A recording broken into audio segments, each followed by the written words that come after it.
Are you looking to do deals and master flipping houses? Welcome to the Do Deals Show with our host, Mr. Tim Mai. As a successful investor and mentor to many real estate investors, Tim's students consistently run 6- and 7-figure investing businesses. Each week, you'll hear from top real estate investors who share the best strategies, systems, and secrets that you can use to be more successful. Tim and his guests will pull back the curtain for you to learn their exact tactics, tricks, and tools that are working best right now in today's real estate market. Now, let's welcome Mr. Tim Mai. Okay, we are live on Facebook. Hello, my Facebook friends. This is Tim Mai. Welcome to another interview. Today I have my good friend Robert Shemin, the man, the myth, the legend, Robert Shemin on the line with us. In case you don't know Robert, you've probably been in a cave somewhere, but Robert is one of the most sought after international speakers. He has written 15 books. Many of them went, are New York Times bestsellers. He's done over 1,000 deals. He's taught over 1 million people how to invest in real estate, how to build wealth with real estate investing. He's a regular guest on CNN, Fox, you name it. Robert been there. He's, and not only does he do real estate investing, but he also does it internationally, everywhere. So thank you, Robert, for being on this interview with me today, buddy. Great to see you again, Tim. How you been? I've been awesome. Thank you. So yes.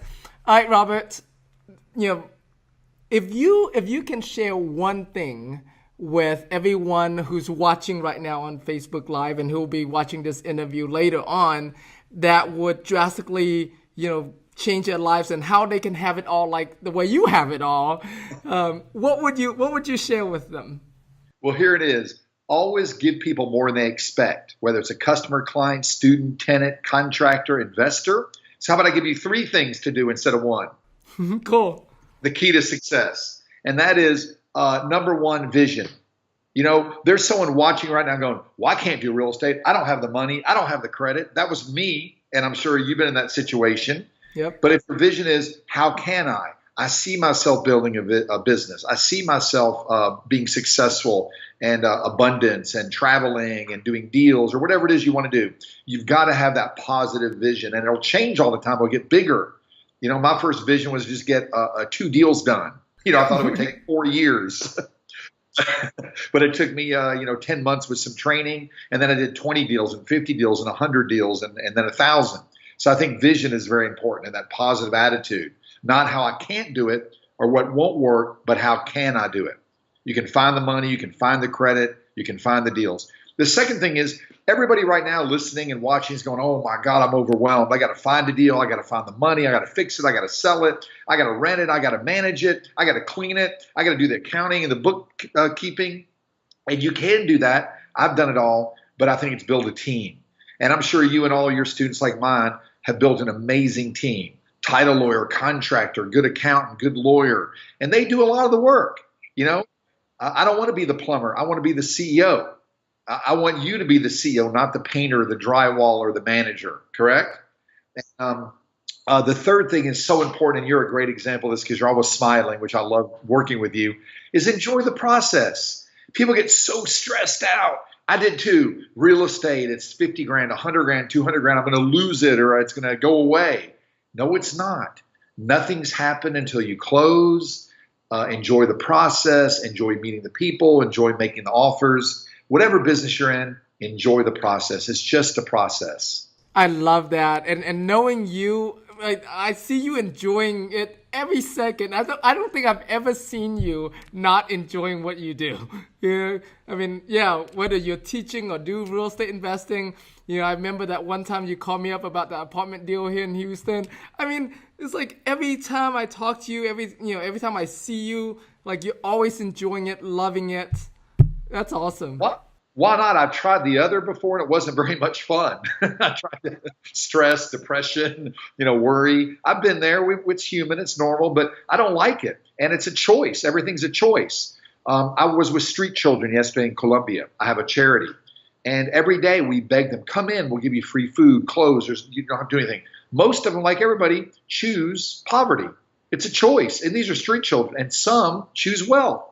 We teach them businesses. They have no money, no credit, no family. And some of them within 10 months or 2 years are making thousands of dollars. being very wealthy. It's a choice of sad, happy, enjoy, not enjoy, do the business, not do the business. I love it. All right, Facebook, you heard the man. If you like this interview so far, make sure you leave comments, share it with your friends, and keep an eye out for when we post the entire interview. You're going to love Robert. And so with that, we'll see you for now, Facebook. Okay. It's going to ding for us here. All right, great. Thank you so much for that, Robert. We're going to continue with the rest of our interview here. So share with us, I know this is going to take us quite a bit back, but when did you get started in real estate investing, and how did you even get curious enough to get started?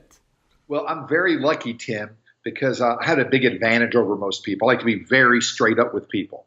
And I had a couple advantages. Number one, when I got into real estate, I wasn't interested in real estate. Now, why is that an advantage? I wasn't thinking, wondering, analyzing. Number two, I had no money or no credit. I'd been a homeless teenager for a while, was brought up and never had much money or credit. And I think those are advantages, because I would have had some money or credit. I would have used it to do my first deal or two and then been out of money or credit. So what happened to me was I'm an older gentleman like me who never graduated high school, no background, no education, started with nothing. And he had over 140 properties paid for. And I looked at this guy and I went, wait a minute. Everything I've learned about money, you got to be rich, smart, come from a rich family, have a bag of money to start. He disproved. And he was very simple. All he did was owner terms deal. He took over people's notes. He taught me how to use money partners. He ran ads to find deals. To this day, he still does the same thing. If you're behind on your payment, getting divorced, estate sale, call me, I'll make an offer. He did insurance work, fire and flood. That's how he got a lot of great deals. And that's all he did. And he worked in one local market, Nashville, Tennessee, where I'm from. And he showed me a very simple system. And the problem, Tim, was it was too simple. It's too easy, too simple. How come other people aren't doing it? I don't know why they're not doing it. Just do it. Right? A lot of people join a gym and not go. I don't know. Just go to the gym. Just follow the system. And I started following the system. I got property. The problem was I had no money. I had like $180 cash to my name. So he taught me how to drop a one page, picture the property. It's worth $85,000. I can buy it for $45. Needs $3,000 repairs. That's $48 all in. Nice profit, nice cash flow. And I went around to 5 people, rich, successful people. I didn't even know them, and I would just ask their opinion. Hey, Tim, you're a smart guy. You're a successful business person, man or woman. I found this deal. What do you think? And the second person goes, that's a great deal, because successful people make decisions, right? Unsuccessful people, when I was unsuccessful, I would never make a decision. My boss told me when to go to work, when to take a vacation, how much money I'm going to make. I'm like, yes, sir, no, sir.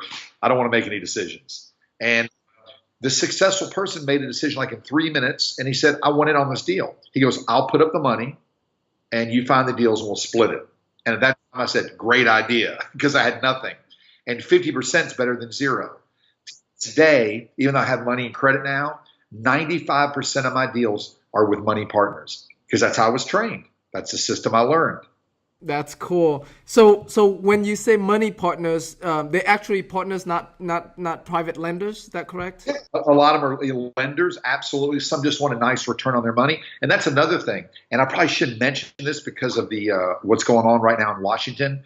But when I was stuck in my business, I needed more money and credit. I couldn't get to the next big level. I hired a politician to show me how to raise money. Think about it. Who knows how to raise money better than a politician? 50 grand, and here's what he taught me. He said, first rule of raising money, never ask for money. Second rule, never make an offer. Never offer, hey, Tim, I'll split 50-50 or I'll give you 12%, which I could afford to do. He said, ask them, what do they make on their money now? Oh, I'll make 4%. What would you like to make? 6. Okay, you're my lender at 6%, secured by real estate. So yes, I have lenders at 4, 5, 6, 7, 8% who lend on the deal. And then some investors who put up the money for part of the deal. And a lot of them use their bank loans, their credit, or their retirement funds. So sometimes it's not even their money, right? And it's by real estate. And they love me for getting a better return they do in a CD or at the bank. So again, the rules are talk to everybody, have a real deal or potential deal, never ask for money, ask for their opinion. And don't offer, ask them what they make and what they like to make. Because a lot of people, if you offer them 10%, They think you're like made off. They're going to make off. You're going to make off with their money. You're some kind of crook. So don't offer, ask. And I follow those rules, those systems, talk to a lot of people. Not everybody said yes. And I got a lot of money partners. Some loan, some split the deal. That's awesome. Now, you have done all kinds of deals, all different sizes. Has that changed, whether it's a single family homes or a big, commercial building? Yes. So like everybody, the first 5 years, my middle name was Fear. I was scared of everything. So I only did deals 100,000 below in my little neighborhood in Nashville. If somebody said, here's a deal for 120, you can buy for 50. I'd be like, no, it's over 100. I'm scared. And I always tell people, are your money investing decisions, are they fear-based or rationally based? And most of our decisions on money are psychological, fear-based. My mother's voice in my head, don't borrow money, don't start a business, don't do real estate, the economy's going to crash. And so when I did my first deal over 100,000, it's the same system, whether it's a $50,000 house, $5,000 house, or $5 million building.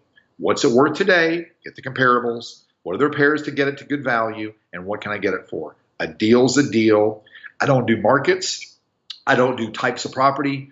I do deals. And I teach people how to do deals. We just did a hotel.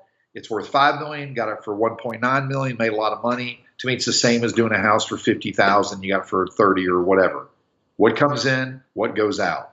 But it's a jump because that first bigger deal, you'll go, oh, it's not what I do. It's different. And it's all in your head. Right. And I know you continue to do many different types of deals. Speak into that, how come you don't focus on one sector, like all hotels or, all apartments, or why do you diversify yourself such? And maybe it's, right or wrong. The first few years, I only did deals in one area, but to me, I'm an investor. I don't have to live there. I don't have to like the neighborhood. And I tell people, if I told you, Tim, there's $100,000 buried in a hole in Detroit or Memphis, right? And you knew me and you knew it was real and it was for real, would you go get the 100,000 or send go dig it? Of course you would. You're like, oh, no, it's in Tennessee. I'm not going to get that 100,000. When you buy a stock, you don't go, wait a minute, the company is doing business in 10 countries and I don't like the way they paint the computers, so I'm not going to invest in that Apple company. You're an investor. I have no emotion. You can be excited and passionate about what you're doing, but I have no emotion. Now, you don't want to do one house in every state. That's kind of crazy. So you end up picking deals. And there's deals everywhere, as you know, Tim, right? Within 30, 45 minutes of where everyone who's watching is listening or watching their deals. I have students doing deals in Orange County. I'm here in South Beach right now doing deals there. And everybody says, there's no deals in South Beach. There's no deals in California anymore. Yes, there are. You're going to know how to look for them, right? So I do residential and commercial, and I will say this. The commercial deals are easier, and the money's bigger and better. It's numbers. 20% of 100,000 in your pocket's 20 grand. I still do those deals. 20% of $1 million is $200,000 in your pocket. Same concept, same system. That's really cool. I mean, it sounds easy. However, when you actually, like you said, when you're actually doing it, a lot of fear comes in, right? That prevents us from actually, do it. And the people are scared because they haven't done it yet. I was scared before I did it. It took me 1 year, Tim, to do my first deal. Even put a risk-free contract in. I was scared. And then once you do it, like anything else in your life, it gets easier and easier. And I want everybody to think about the first day on the job. You didn't know where the computer was or who to talk to. And now you don't even think about it, right? You were scared. You were scared going from junior high to high school, from high school to college, to the Army, to the sports team. But after 6 months or a year, it got easy. And the same with real estate. Once you're in it and stick with it and follow the systems, it gets easier and easier and easier. That's awesome. So how did you get started in writing your books and have written so many books? Like what has writing books done for you? Well, I'll tell people this. You need to start whatever business you want to start in, because once you start, you have no idea where it'll take you. But if you never start, you'll go nowhere, guaranteed. So my entire life plan, Tim, was to get 12 duplexes. I thought it would take 12 years, one a year. I never had a plan to write a book. I'm dyslexic. I flunked out of high school. If you would have told me I'd be an author, I would have been like, what drug are you on? So my fourth year in real estate, I'd done about 50, 60 deals. I was kind of semi-retired. I was 31 years old in Nashville. And all my friends said, well, how do you do real estate? How do you find a deal? How do you finance it? And I get tired of saying the same thing over and over again. Find a motivated seller, do your comps, put under contract, find a money partner, owner's terms, find a buyer or renter before you close on it, run test ads. So I wrote a 10-page book report, hand wrote it. And somebody in Nashville said, this would be a good book. I'm like, what? So I hand wrote my first book. It did well. Then somebody said, come here and talk to us. I go, talk about what? And they said, talk about what you're doing. I'm like, well, I don't know. And I did it. And now I've written over 15 books, as you said. And again, you just got to get started. And the books don't help my real estate business. People go, oh, you get all these deals because you wrote a book. No. Focus on what you want to do. I write books because I like to help people, and it's a fun hobby.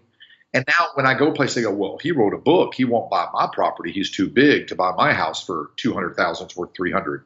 So actually the book it's gotten me out there and I like it, but it's not really helped the real estate so much. It's fun though. Do what you like what you do. Right. Yeah. Book. That's awesome. And now, with the books making a difference out there, you also do a lot of speaking, a lot of coaching. Why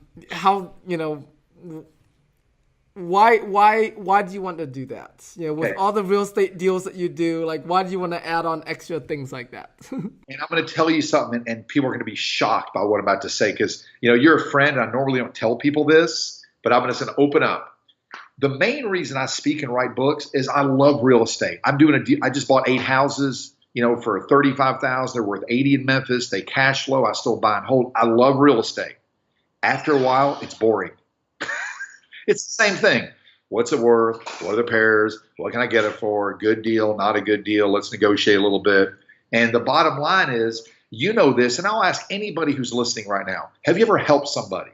Whether it was a friend in school, sports, a military family member. And how did you feel when you helped them? You made a change in their life. It's better than any check, right? You've done that. You've seen your students double, triple their income in 8 months, quit their job, take a vacation. And that's what I live for. It is the best rush ever.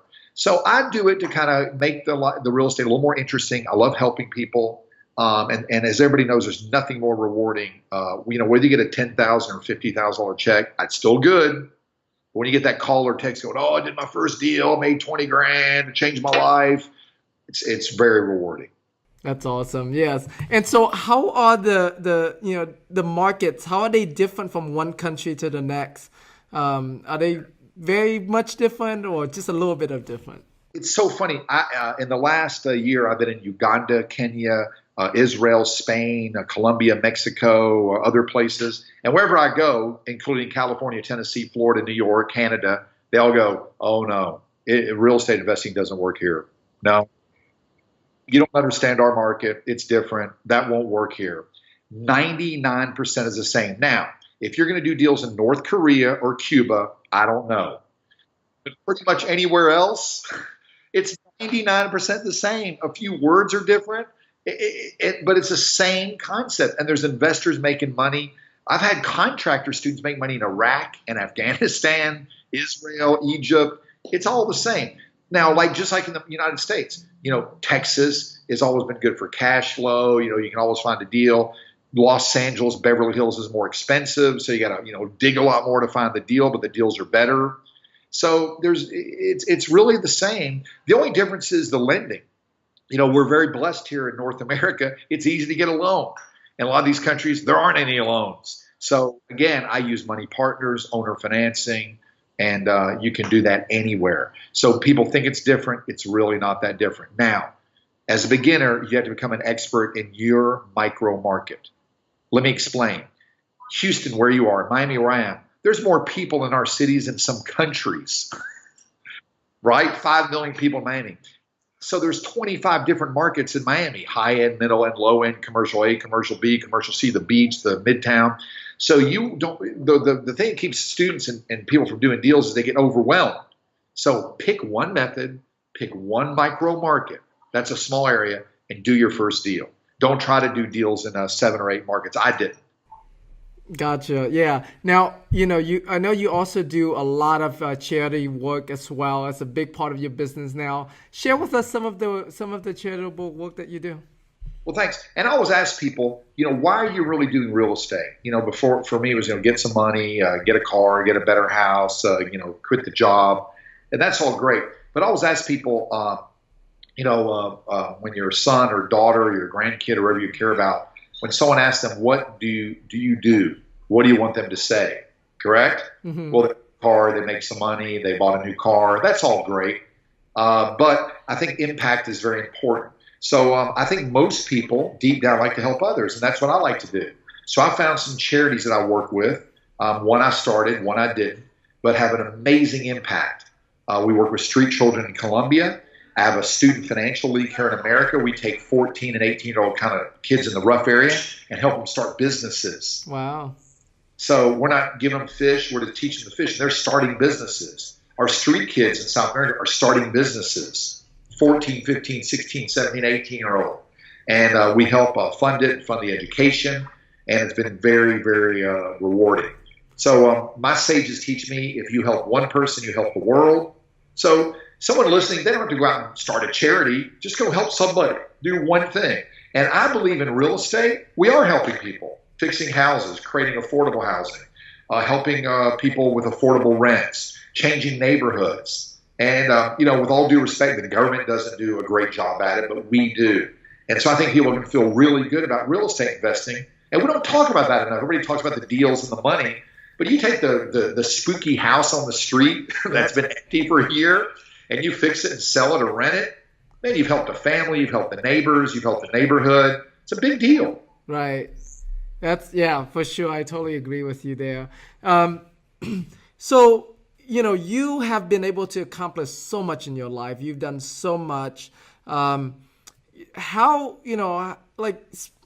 give us some insights into how you think and into your mind, of how to go. I mean, did you wake up and says, I want to be this big multimillionaire, big sought after speakers? Like, I mean, how did you get to go from starting as a homeless, teenager, right, to where you are today, having, done tons of deals, over 1,000 deals, made a bunch of money, taught millions of people, speak into your whole philosophy and mindset of your growth.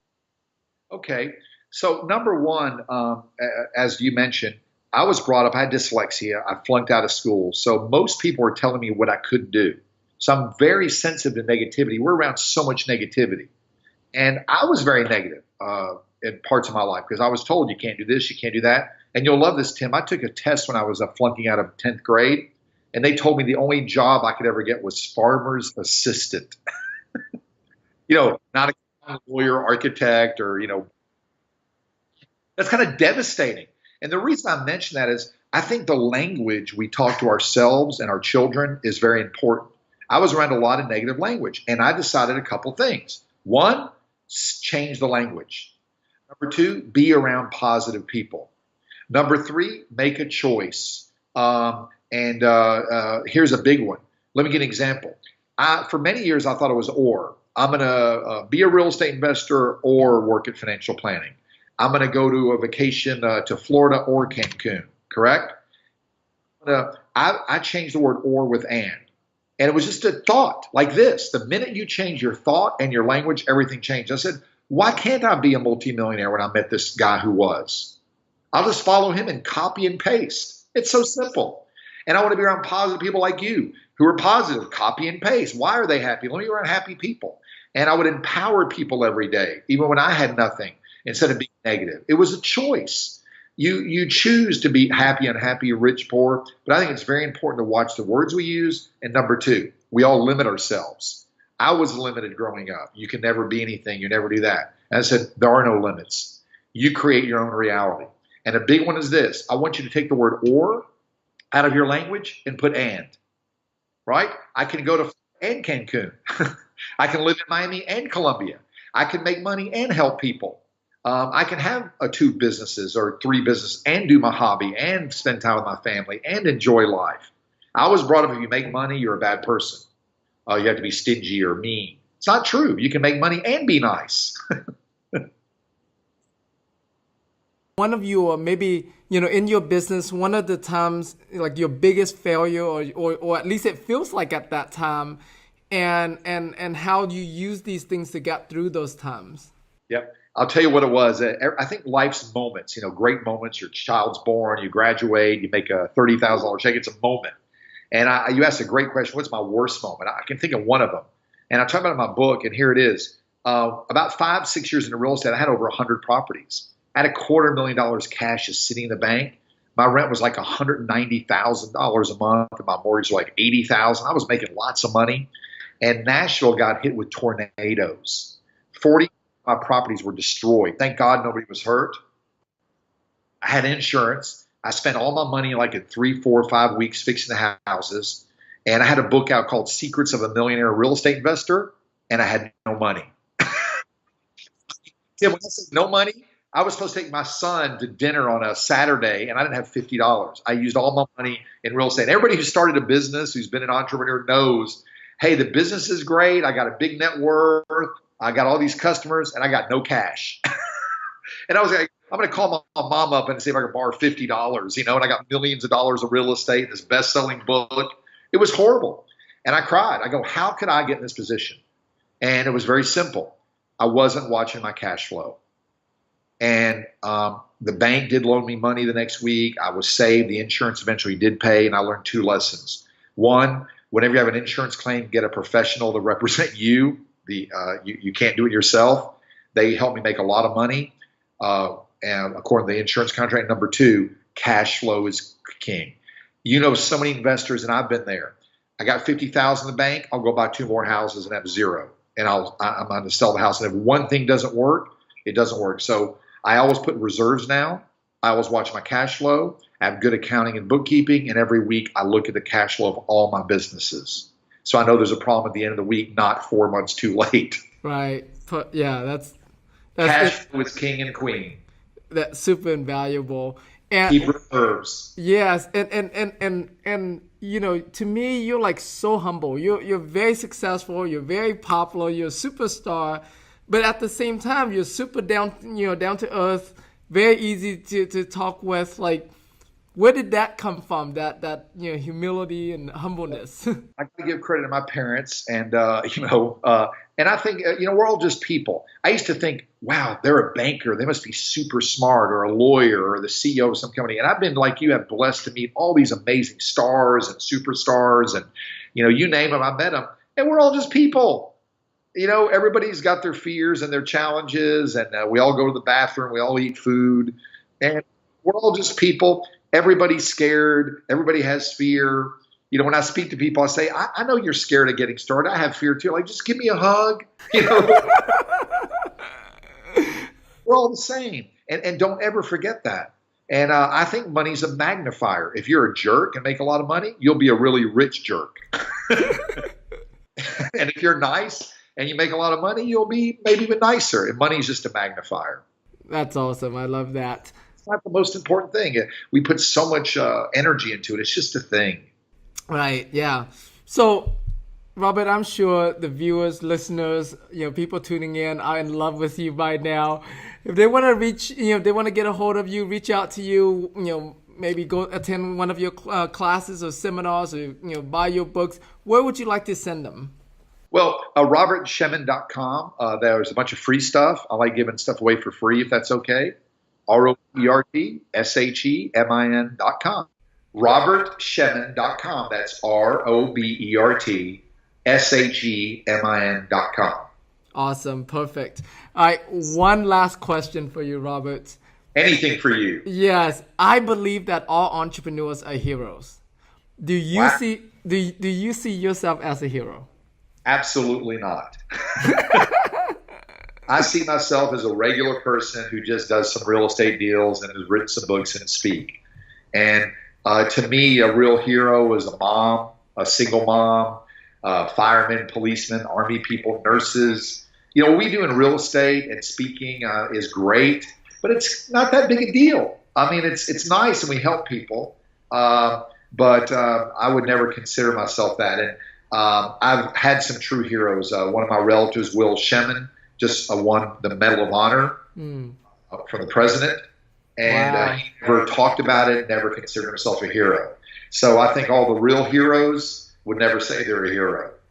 And I think everybody in their own right's a hero. Everyone's done amazing things. Right. Raised children, worked hard, school, sports, military, their job. And I challenge people, if they'll take 10% of those skills and put them into real estate or business or investing, they'll be multimillionaires. Awesome. Well, in my eyes, and I'm sure in a lot of your students' eyes, you definitely are a hero. And so thank you so much, Robert, for this awesome interview. I appreciate you greatly. Thank you. And thank you for always smiling. Every time I see you, this makes me feel good. And something all of us can learn, right? Smile. It's a good time. So what an honor to be with you, and all of you. Thank you for your time. Awesome. Yes. All right, everybody. Yes. Thank you so much for tuning in. If you enjoyed this interview and got value out of it like I have, make sure you leave us comments, leave us feedback, share it with your friends. And with that, happy investing, and we'll see you on the next interview. All right. Bye, everybody. And that's our show for today. If you have any questions or would like to get further training from Tim Mai, please visit our website at www.dodeals.com/Tim.